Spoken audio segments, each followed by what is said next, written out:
ሰላም ለእናንተ ይሁን። እንደምን አላችሁ? እኔ ፓስተር ተስፋዬ ተፈራ እባላለሁ።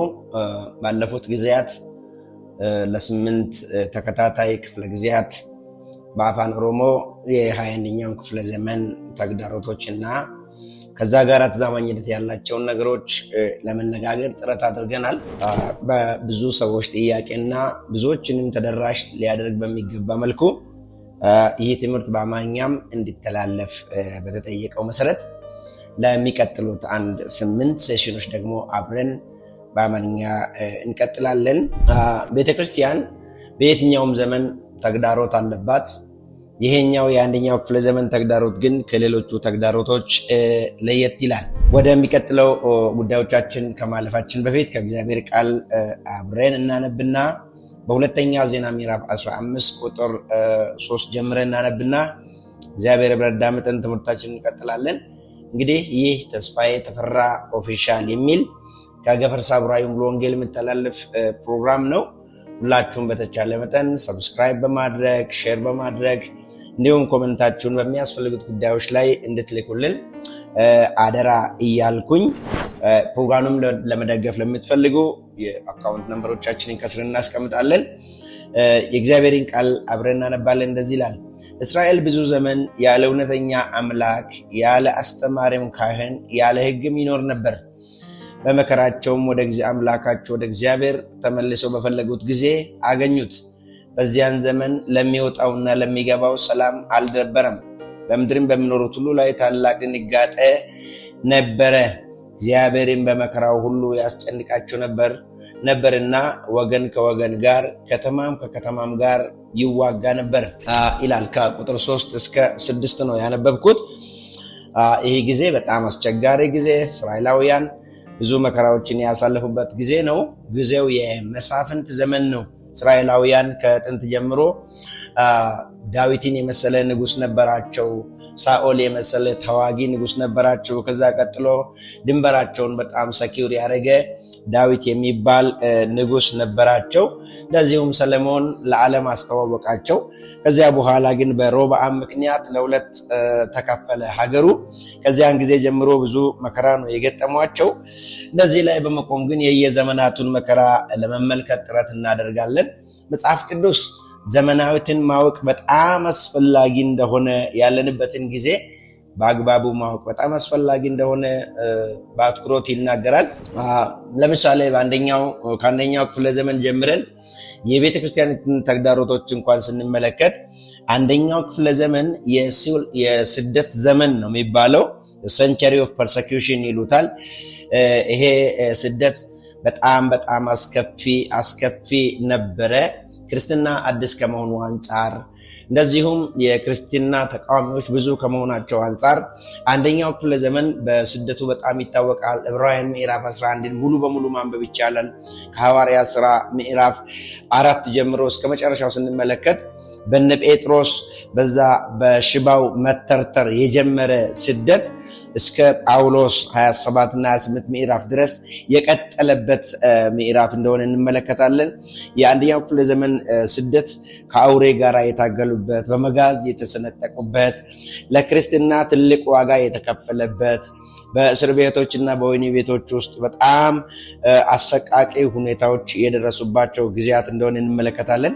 በዚህ በአንደኛው ክፍለ ዘመን ግን የቱንም ያክል ስደት ቢበዛም ቤተክርስቲያን ቅድስናዋን፣ ንጽህናዋን፣ የሞራል ስታንዳርዷን ጠብቃ የሄደችበት ክፍለ ዘመን ነው። በዚሁ ከአስቸጋሪ ሁኔታው ባሻገር የሞራል ስታንዳርዱ፣ የቅድስናው ጉዳይ፣ ከእግዚአብሔር ጋር የመኖሩ ጉዳይ ለክርስትና ዋጋ ከፍሎ ቤተክርስቲያን በውበት ፍሎሪሽ ያደረገችበትና ዓለምን ያዳረችበት ክፍለ ዘመን ነው የነበረው አንደኛው ክፍለ ዘመን። ሁለተኛው ክፍለ ዘመን ይሄ ስደቱ እንደቀጠለ ሆኖ ግን ዶክትሪን ችግር ላይ የወደቀበት ክፍለ ዘመን ነው ሁለተኛው ክፍለ ዘመን አብ ወልድ መንፈስ ቅዱስ ጥያቄ ውስጥ የገባበት የክርስቶስ ኢየሱስ አምላክነትና ሰውነት ጥያቄ ላይ የገባበት ነው። ሁለተኛውና ሶስተኛው ክፍለ ዘመን። በእነዚህ ክፍለ ዘመናት ቤተክርስቲያን ብዙ አይነት ተግዳሮቶችን አሳልፋለች። ከብዙ አይነት የእምነቱ ተቃዋሚዎች ጋራ ኮንፍሮንት አድርጋለች። ብዙ አይነት አዋጆች ታውጇልም የእምነት መግለጫዎች የወጡባቸው ጊዜያት ናቸው። ለምሳሌ እንደነ ከልቄዶን ክሬድ የሚባሉ የከልቄዶን ጉባኤ፣ የኤፌሶን ጉባኤ፣ የኒቂያ ጉባኤ የሚባሉ ጉባኤያት ተሰብስበው የእምነት መግለጫቸውን ያወጡበትና እምነቱን ወደ ቦታው የመለሱበት ከዚህ ጋር ቤተክርስቲያን ትልቅ ትግል ውስጥ የነበረችበት ክፍለ ዘመን ነው። ሁለተኛው ክፍለ ዘመን እና ሶስተኛው ክፍለ ዘመን። አራተኛው ክፍለ ዘመን በተለይ ከሶስተኛው ክፍለ ዘመን አጋማሽ ጀምሮ ያለው the century of freedom የሚባለው ነፃነት የታወጀበት ኮንስታንታይን የሚባል የሮማ ንጉስ ነፃነትን ለቤተ ክርስቲያን የሰጠበት ጊዜ ነበረ።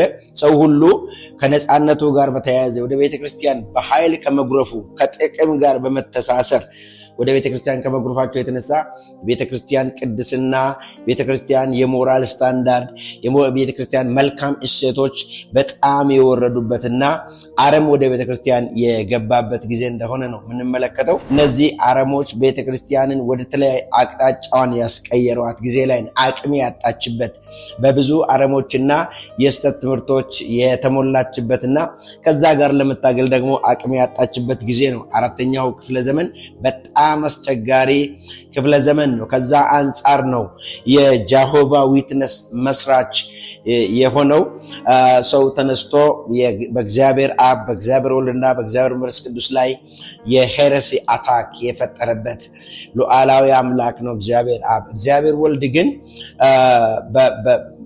የሰብስታንስ የመለኮት የዴይቲ ኤሌመንት ቢኖርበትም ግን ከአብ ጋር እኩል ያኖለበት መንፈስ ቅዱስ ኢምፐርሰናል ፎርስ ወይም ኃይል ብቻ ነው እንጂ ስብዕና የለውም ብሎ ተነስቶ ቤተክርስቲያንን ያናወጠበት አደገኛ ጊዜ ነው የነበረው። ከዛ የተነሳ ከስድስተኛው ክፍለ ዘመን ጀምሮ ታላቅ ጨለማ ዓለምን የዋጠበት ነው። ከስድስተኛው ክፍለ ዘመን እስከ 15ኛው ክፍለ ዘመን ድረስ ለ1000 ዓመት ያክል ዳርክ ኤጅ ነው የሚባለው ወይም ሚዲቫል ፔሪድ ይባላል በአንዳንድ የታሪክ መጽሐፍቶች ላይ። ይሄ ዳርክ ኤጅ ወይም ሚዲቫል ፔሪድ በጣም ሰው ሁሉ የልቡን ሐሳብ የሚያከናውንበት፣ እግዚአብሔር የማይናገርበት፣ ቅድስና የሌለበት፣ ቤተክርስቲያን ፈጽሞ የተቀመጠችበትን ሁኔታ የጣለችበት ሁኔታ ነው የነበረው። በዛን ዘመን የነበረች ቤተክርስቲያን የካቶሊክ ቤተክርስቲያን ናት የነበረችው። በተለይ የካቶሊክ ቤተክርስቲያን በ15ኛውና በ13ኛው በአራተኛው ክፍለ ዘመን አካባቢ ያመጣቻቸው ቴዎሎጂዎች በጣም አደገኛ የነበሩበት፣ ሰው ለመዳን የሚያስፈልገው መጽሐፍ ቅዱስ እንደዚሁም የቄስ ፍርማ ወይም የቻፕሌኑ ፍርማ እና የቤተክርስቲያን ስልጣን አንድ ላይ በመሆን አንድን ሰው ከሲኦል ማዳን ይቻላል የተባለበት፣ ኢንደልጀንሲ የሚገዛበት ማለት በገንዘብ የእግዚአብሔር መንግስት መግዛት ይቻላል፣ ጽድቅን መግዛት ይቻላል። ይሄ ኢንደልጀንሲ ማለት ጽድቅን በገንዘብ መግዛት ማለት ነው። ጽድቅ በገንዘብ መግዛት ይቻላል የተባለበት፣ ደሃው ወደ ሲኦል የሚሄድበት፣ ሀብታሙ ገንዘብ ያለው በገንዘብ ጽድቅን የሚገዛበትና ከቄሱ የተፈረመበትን ካርድ የሚያገኝበት ፍሪ ፕሪዝን ካርድ ይባላል። ከሲኦል ነፃ የመውጫ ካርድ የሚያገኝበት አደገኛ ሄረሲና አደገኛ ጊዜ ነው የነበረው። በተለይ ወደ 14ኛው 13ኛው ክፍለ ዘመን አጋማሽ አካባቢ ላይ የካቶሊክ ቤተክርስቲያን ያደረገቻቸው ነገሮች ምንድነው? በቤተክርስቲያን ዙሪያ ታፔላዎችን በመለጠፍ ቢልቦርዶችን በማሰራት ገንዘብ ካልከፈላችሁ ወደ ፑርጋቶሪ ትገባላችሁ፣ ወደ ገሃነም እሳት ትገባላችሁ። ነገር ግን ለሰዎች ገንዘብ ከከፈላችሁ፣ ለሞታን እንኳን ገንዘብ ከከፈላችሁ እናንተ እዚህ ጋር ገንዘብን ቁጭ ባደረጋችሁ ቁጥር በመባቃ ውስጥ የሆነ ሳንቲም ድምጽ ባሰማ ቁጥር ከሲኦል ደግሞ ነፍሳት ዘሎ ይወጣሉ እስኪባል ድረስ ትምህርትን ያስተማረችበትና ትውልዱን ከክርስቶስ በጣም የራቀበት አደገኛ ሄረሲ የተከናወነበት ነው። 15ኛው ክፍለ ዘመን ሰዎች በገንዘብ ይድናሉ። በተለይ 14ኛው ክፍለ ዘመንና ወደ 15ኛው መጠጊያ አጋማሽ አካባቢ ላይ አደገኛ ሰዎች በገንዘብ የእግዚአብሔር መንግስት ይወርሳሉ የተባለበት ጊዜና ቤተክርስቲያን በዛ ጭንቅ ውስጥ እያለች እግዚአብሔር በአስደናቂ ሁኔታ ቤተክርስቲያንን ለየትኛውም ዘመን የማይጥል የተለያዩ ሪፎርመርስ የሚባሉ ሰዎችን አስነሳ። እሱ ለምሳሌ እንደነ ጆን ዌስሊ የሚባሉ እንደነ ማርቲን ሉተር እንደነ ጆን ካልቪን የሚባሉ ሰዎች ሪፎርመርስ የሚባሉ በተለያየ አይነት መንገድ ተነስተው ይሄንን ሄረሲ ይሄንን የስተት ትምህርት የተቃወሙበትና በተለይም በ15ኛው ክፍለ ዘመን ማርቲን ሉተር ተነስቶ ብዙ ቴሲዎችን ጽፎ በነበረበት ከተማ ላይ በመለጠፍ የተቃወመበት ጊዜ እንደሆነ እንመለከታለን።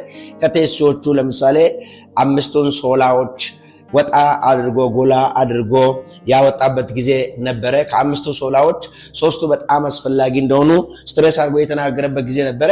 ለምሳሌ ሶላ ፋይዴ፣ ሶላ ግራቲያ፣ ሶላ ስክሪፕቱራ የሚባለው ማለት ነው።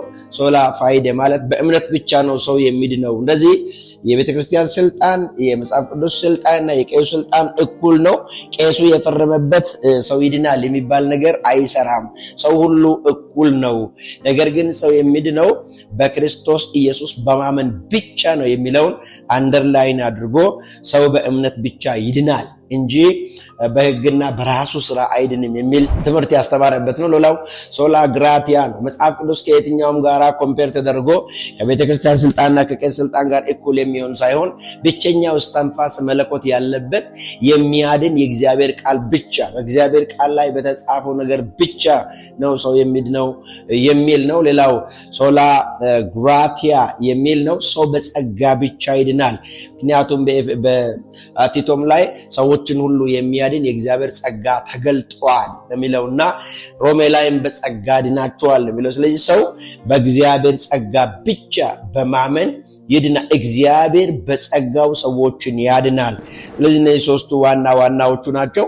ሌላው 2ቱ ክብር የሚገባው ለእግዚአብሔር ብቻ ነው። ክብር የሚገባው ለክርስቶስ ብቻ ነው። ብቸኛ ክብር የተገባቸው እነዚህ ናቸው በማለት 5ቱን ቴሲሶች የተናገረበትና ሪፎርሜሽን በጣም የጀመረበት ጊዜ ነው።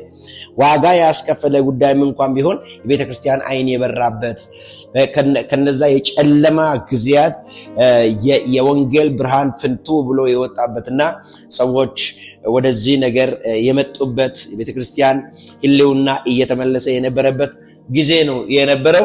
16ኛው እና 17ኛው ክፍለ ዘመን በዚህ ጉዳይ የቀጠለ ሲሆን ወደ 18ኛው ክፍለ ዘመን አጋማሽ ስንገባ የአውሮፓ ኢንዱስትሪ ብሮክ አውት ያደረገበት፣ ዓለም በቴክኖሎጂ በጣም የተስፋፋችበት፣ ከዛ የተነሳ ሰዎች እነዚህ ከተማነትን የመሰረቱበት፣ ሌሎች ሳይንቲስቶች የተነሱበት፣ ለምሳሌ እነ አይዛክ ኒውተን የተነሱበት፣ እነዚህ ብዙ ከሱ ጋር ተያያዥነት ያላቸው ሰዎች እንደነ ዳርዊን የተነሱበት። ዳርዊን ሰዎች የመጡት በእግዚአብሔር አፈጣጠር ሳይሆን በዝግመተ ለውጥ ነው። ከረጅም ጊዜ ቆይታ በኋላ ነው ሰዎች የተገኙትና እግዚአብሔር የሚባል ፈጣሪ የለም የተባለበት። ወይም እነ አይዛክ ኒውተን እግዚአብሔር የለም ቢኖርም እንኳን ዓለምን ፈጥሮ ለራሱ ሰጥቷት ሄደዋል። ለምሳሌ ሰዓትን የሚሰራ ሰው ሰዓቱን ሰርቶ ዝም ብሎ ለተጠቃሚ ሰጥቶ እንደሄደው ሁሉ እግዚአብሔርን ዓለምን ፈጥሮ ለራሷ ሲስተም ሰጥቷት ሄደዋል። ሰዓት ሰሪ ተመልሰው እኔ የሰራው ሰዓት የታለ እንደማይል ሁሉ እግዚአብሔር ዓለምን ለራሷ ሲስተም ሰጥቷታል። ለምሳሌ አረም በራሷ ዛቢያ ላይ ትሽከረከራለች። እንደዚሁም ግራቪቲ የሚባል አለ፣ ነገሮችን በቦታው የሚያቆይ። እንደዚሁም ሰዎች አንድ ነገር ያለ ለውጥ እንዲሆን የሚያደርግ ኢነርሺያ የሚባል ሳይንስ አለ። ለውጥ ሲያስፈልግ ኢነርሺያ ይጠቅማል፣ ያለ ለውጥ ለሚኖርም ጭምር ይጠቅማል የሚል ብዙ ሳይንሳዊ ግኝቶችን ያገኙበትና ቤተክርስቲያንን በአስጨናቂ ሁኔታ ውስጥ ያስገቡበት ሳይንስ በጣም የታመነበት ጊዜ ነበር እስከ 19ኛው ክፍለ ዘመን ድረስ በዛ ዘመን ያለው ሰው ሳይንስ ምን ይላል? እኔ ሳይንሳዊ ነገር በሳይንስ ካልተረጋገጠ አላምንም የሚባልበት እግዚአብሔርን በሳይንሳዊ መንገድ በተጨበጠ መንገድ በሚታይ መንገድ አሳዩን የተባለበትና ቤተክርስቲያን በዛ ጭንቅ ውስጥ በጣም የገባችበት ጊዜ ነበረ። በዛን ጊዜ የነበሩትም ሰዎች እነዚህ ሪፎርመርስ የሚባሉት ከሳይንስ ጋርም ትግል ገጥመው ቤተክርስቲያንን በዛች ውስጥ አሳልፈዋታል። በጽናት የእግዚአብሔርን እውነት በመግለጥ በእግዚአብሔር እውነት ላይ ብቻ ሳይሆን የእግዚአብሔርን ኃይል በመግለጥ ጭምር ይሄን ሳይንስ ቻሌንጅ አድርገው እውነትን ወደ 20ኛው ክፍለ ዘመን ያሸጋገሩበት ጊዜ ነው የነበረው። ስለዚህ በዚህ በ19ኛው ክፍለ ዘመን ላይ የነበሩት የሪፎርመርስ ወይም የእምነት አባቶች የሚባሉ ቤተክርስቲያን አባቶች የሚባሉ እነዚህ እውነትን በዚህ ቦታ ላምተዋል የሚባሉ ከሳይንስ ጋር በጣም የተፋለሙበትና ሳይንስን በአንድም በሌላም ተጽዕኖ በማሳደር ያሳለፉበት ሲሆን ይህ ሳይንስ ግን በሌላኛው አንግል ደግሞ ብዙ ሰዎችን ከእግዚአብሔር ቤት በማውጣት ብዙ ሰዎችን ኤቲስት በማድረግ ከሃዲ በማድረግ የራሱን አስጨናቂ ሚና የተጫወተበት ጊዜ እንደነበረ ከታሪክ እንረዳለን። 20ኛው ክፍለ ዘመን ላይ ስንመጣ 20ኛው ክፍለ ዘመን the era of reasoning ይባላል። the era of rationalism ይሉታል። አንዳንዶችም በ20ኛው ክፍለ ዘመን ላይ ያሉት ሰዎች ሳይንስንም በመደገፍ ሳይንስ ምን ይላል እግዚአብሔር ምን ይላል የሚለው እየተረሳ መጥቶ ሳይንስ ምን ይላል። በዚያን ጊዜ በ20ኛው ክፍለ ዘመን ላይ ያለችው ቤተክርስቲያን የተናወጠችበት ዋናዎቹ ምክንያቶች መብት የሚባል ነገር ተጀመረ። የሴት መብት፣ የወንድ መብት፣ የእንስሳ መብት፣ የመብረጥ መብት፣ የመመረጥ መብት፣ ሂውማን ራይት፣ ዲሞክራሲ የሚባሉ ነገሮች በሰው አእምሮ የገዘፉበትና ሰው ወደ ራሱ የተመለሰበት የራሱን ነገር ለማረጋገጥ የራሱን መብት ለማረጋገጥ የተመለሰበት ጊዜ ነው የነበረው በእነዚህ ክፍለ ዘመናት። በዚህን ጊዜ ላሉ ሰዎች መብታቸው ከተመለሰላቸው በተወሰነ መልኩ ጤናማ ናቸው። ወደ 21ኛው ክፍለ ዘመን ስንሸጋገር ግን በእርግጥ ከ21ኛው ክፍለ ዘመን በፊት የነበረው ክፍለ ዘመን 20ኛው ክፍለ ዘመን the century of modernism ይባላል። ያው ስንደርስበት ፕሪ ሞደርኒዝም ምንድነው፣ ሞደርኒዝም ምንድነው፣ ፖስት ሞደርኒዝም ምንድነው የሚለውን ነገር በፖስት ሞደርኒዝም ላይ ስንደርስ የምናየው እንኳን ቢሆን በ20ኛው ክፍለ ዘመን የነበረው የሞደርኒዝም ፊሎሶፊ ያመጣቸው የሳይንስ ግኝቶች በሰዎች ዘንድ ተቀባይነት እያገኙ ቢመጡም ከ17ኛው ክፍለ ዘመን ጀምሮ ተቀባይነት እያገኙ የመጡም እንኳን ቢሆን በ20ኛው ክፍለ ዘመን አጋማሽ ላይ ደርሶ ግን የሞደርኒዝም ችግር ገጠመው። በሁለተኛው የዓለም ጦርነት ጊዜ በጃፓን ላይ በወረደው በተለይ በሂሮሺማና በናጋሳኪ ላይ በወረደው አቶሚክ ቦምብ ላይ እየተጠላ መጣ። ማለት የራሳችን ግኝት ራሳችን እንድንበላ አደረገ የሚል ፍልስፍና መጣና ከዛ ወደ ፖስት ሞደርኒዝም ተሸጋገረ ማለት ነው። ፖስት ሞደርኒዝም የ21ኛው ክፍለ ዘመን ትልቁ የሚቀነቀንና የ21ኛው ክፍለ ዘመን እምብርት የያዘ ነው። ፖስት ሞደርኒዝም 21ኛው ክፍለ ዘመን የሚባለው የእብደት ዘመን የሚሉት ብዙዎቹ የእብደት ዘመን የተባለባቸው ዋና ምክንያቶች አሉት። የእብደት ዘመን የተባለበት ዋናዎቹ የመጀመሪያው ሰው በ21ኛው ክፍለ ዘመን ብዙን ነገር ያውቃል፣ እግዚአብሔርን ግን አያውቅም። እግዚአብሔርን ማወቅ አለማወቅ ብቻ ሳይሆን የ21ኛው ክፍለ ዘመን ትልቁ ተግዳሮት ቀድሞ የነበረም ቢሆን ሰዎች የራሳቸውን አይዴንቲቲ ያጡበት፣ ሰው ሌላ ነገር የተሸጡበት፣ ወንድ ከወንድ ጋር የሚጋባበት፣ ሴት ከሴት ጋር የሚጋባበት፣ ሰው የራሱን ጾታ ጥያቄ ውስጥ የከተተበት፣ ሰው የተፈጠረበትን ነገር የጠላበት፣ ወንድ ሆኖ ተፈጥሮ ወንድነቱን የጠላበት፣ ሴት ሆና ተፈጥራ ሴትነቷን የጠላችበት፣ ሰው ጾታውን የሚቀይርበት ይሄኛውን በሌላም ጊዜ በሌላ የምንመጣበትም እንኳን ቢሆን ኤልጂቢቲኪው የሚባለው ኤል ሌስቢያንስ ማለት ነው። ጂ ጌይ ይሉታል። ቢ ባይሴክሹዋል ይሉታል። ሁለቱንም ጾታ የሚወድ ማለት ነው። ባይሴክሹዋል ይባላል። ቲ ትራንስጀንደር ይሉታል። ወንድ ሆኖ የተፈጠረ ሴት ሲሆን፣ ሴት ሆኖ የተፈጠረ ወንድ ሲሆን ማለት ነው። ከዚህ ባለፈ ግን የሚያሳዝነው ኪው ኩዌስችኒንግ ይባላል። ኩዌስችኒንግ ማለት እኔ ጾታዬን አላገኘሁም፣ የቱ ጋር እንደሆንኩ አላውቅም፣ ገና ይረጋገጣል ወደፊት እና ወይም ሌላ ጾታም ልመርጥ እችላለሁ እና ስለዚህ በጾታ ጉዳይ ላላምንም እችላለሁ የሚልም ጭምር ስላለበት ይሄኛው ክፍለ ዘመን የእብደት ዘመን ነው። ሰው ወንድ ሆኖ ተፈጥሮ ወንድነቱን ሲጠላ፣ ሴት ሆና ተፈጥራ ሴትነቷን ስትጠላ፣ ሰው እግዚአብሔር በፈጠረው ነገር ራሱን ሲጠላ፣ የራሱን ሳይቀበል ሲቀር ይሄ 21ኛው ክፍለ ዘመን የእብደት ዘመን ይባላል። the century of craziness ይባላል። በዚህ ክፍለ ዘመን ላይ ነው እንግዲህ ያየነው እኛ አሁን ይሄን ሁሉ ከአንደኛው ክፍለ ዘመን ጀምሮ እስካሁን የነገርኳችሁ ያለንበትን ክፍለ ዘመን አውቀን ለመብቴ እንድንረማረብ ነው። አንደኛ ክፍለ ዘመን የስደት ዘመን ነው። ሁለተኛው ክፍለ ዘመን አባቶች ከስህተት ትምህርቶች ጋር የተፋለጡበትና የታገሉበት ዘመን ነው። ሶስተኛው ክፍለ ዘመን የነጻነት ክፍለ ዘመን ነው። አራተኛው እና አምስተኛው ክፍለ ዘመን መዓት ሄሬሲዎች ቤተክርስቲያንን ያናወጡበት ክፍለ ዘመን ነው። ከአምስተኛ ክፍለ ዘመን እስከ 15ኛው ክፍለ ዘመን የጨለማ ዘመን ይባላል። ዳርክ ኤጅ ነው።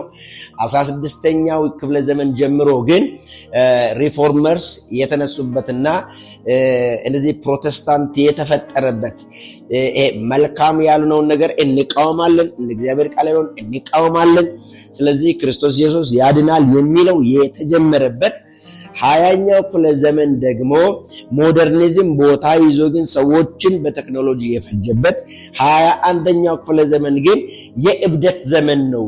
ስለዚህ ያለነው በእብደት ዘመን ላይ ነው። እንዴት ቤተክርስቲያን በዚህ በእብደት ዘመን ቻሌንጆቿን ማሸነፍ ትችላለች የሚለው ነው ከዚህ በኋላ ዘርዘር አድርገን የምንመለከተው። ይሄኛውን ሴሽን ለኢንትሮዳክሽን የተጠቀምኩበት ሰው ያለበትን ክፍለ ዘመን ሲያውቅ ለመብት ይዘጋጃል። እንደዚህ ይባላል። በሽታችሁን ማወቅ ለመዳናችሁ 50% መጓዛችሁ ነው። የአንድን ነገር ችግር ሲታወቅ ለመብትሄው አትሊስት 50% ወይም የዛን ግማሽ እርምጃ መውሰድ ነው ስለሚባል ያለንበትን ክፍለ ዘመን ማወቅ በጣም አስፈላጊ ነው። መጽሐፍ ቅዱስ በኤፌሶን ምዕራፍ 5 ላይ ቀኖቹ ክፉዎች ናቸውና ዘመኑን ዋጁ ይላል። ጳውሎስ በሌላኛውም ቦታ የመጨረሻው ዘመን እንደደረሰ እወቁ ይለናል። ስለዚህ የመጨረሻው ዘመን ሲደርስ ለዘመኑ የሚመጥንን ህይወት የሚመጥንን ኑሮ ለመኖር ጊዜውን ማወቅ በጣም አስፈላጊ ነው። በእያንዳንዱ ዘመን በእያንዳንዱ ጊዜ ዘመኑን የሚመጥን ኑሮ ለመኖር እንዲያስችል ሰዎች ዘመናቸውን ማወቅ አለባቸውና በዚህ ክፍለ ዘመን የዘመናችንን አስጨናቂነት በሁለተኛ ጢሞቴዎስ ምዕራፍ 3 ከቁጥር 1 ጀምሮ ማግኘት እንችላለን። የመጨረሻው ዘመን የሚያስጨንቅ ዘመን እንደሆነ ከዛ አንጻር ግን እንዴት ነው በዚህ ዘመን መኖር ያለብን የሚለውን ጳውሎስ ለልጁ ለጢሞቴዎስ ሲናገር እንመለከታለን። ስለዚህ ዘመኑ እንደደረሰ እወቁ፣ ቀኑ አልፎ ሌሊቱ አልፏል፣ እነሆ ቀኑ ቀርቧል። እንደ አሕዛብ እግዚአብሔር እንደማውቁ ሰዎች አትኑሩ፣ እንደ ሌባ ቀኑ እንዳይደርስባችሁ ያለ መጽሐፍ ቅዱስ አስምሮ ስለሚናገር 21ኛው ክፍለ ዘመን የእብደት ዘመን ነው። እብድ ያደረጓቸውን ነገሮች ዘርዘር አድርገን እንመለከታለን። ይህንን ቻናል ወይም ይህን የዩቲዩብ ቻናል ሼር እያደረጋችሁ ኮሜንት እያደረጋችሁ ላይክ እያደረጋችሁ ሰብስክራይብ እያደረጋችሁ እንድትከታተሉ ዳግም እንደገና በጌታ ፍቅር ጠይቃችኋለሁ። እግዚአብሔር ዘመናችሁን ይባርክ። ይህን ዘመን የምትዋጁ በዘመን የምትሸነፉ ሳትሆኑ ዘመኑን የምታሸንፉ ለክርስቶስ እንደሚገባ የምትኖሩ ያደርጋችሁ። እግዚአብሔር ይባርካችሁ።